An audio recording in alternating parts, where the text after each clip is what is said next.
Meg 2 The Trench was released in 2023. This is directed by Ben Wheatley. It's written by John Hober, Eric Hober, and Dean Georgaris, and we have a cast including Jason Statham as Jonas. And I was looking forward to this. I remember liking the first film, but I could be misremembering that. But certainly there was something about this that I was keen to watch. And having now seen it, I can say I found this to be really, really dull. I'm not going to say what happens at the end, but the last half an hour is actually really good. The creatures are great. Visually, it's absolutely stunning. There's a nice amount of suspense. But the hour and a half leading up to that is so incredibly tedious. When I say next to nothing happens, that's not an exaggeration. Almost nothing happens for the bulk of this film.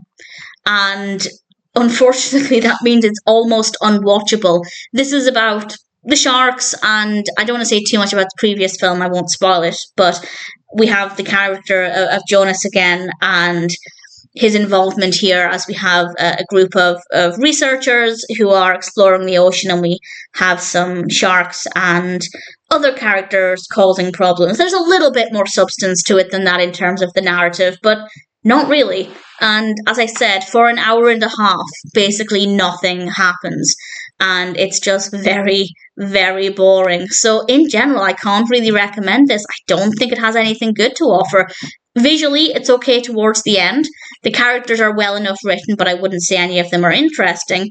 And in general, I found it to be a really, really dull experience. Yes, the last half hour was pretty okay, but getting there was quite a chore, and I found it to be rather disappointing.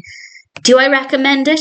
If you loved the first film, and you're curious to see how things progress with this one, then maybe give it a watch, but don't expect much.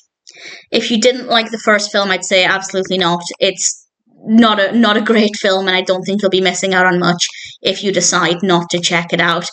I didn't have specific high hopes for this because I hadn't heard anything about it. I didn't know if it was something that had been well received. I went into it honestly with very little knowledge, and I kind of wish I'd known a little bit beforehand so I could have slightly better expectations. But nevertheless, I watched it. I didn't really enjoy it. I don't think Meg 2 is a good film. If you loved the first film, you might enjoy bits of it, but otherwise, I'd say it's really not worth bothering with. The last half an hour is good, but it's not worth the journey to get there.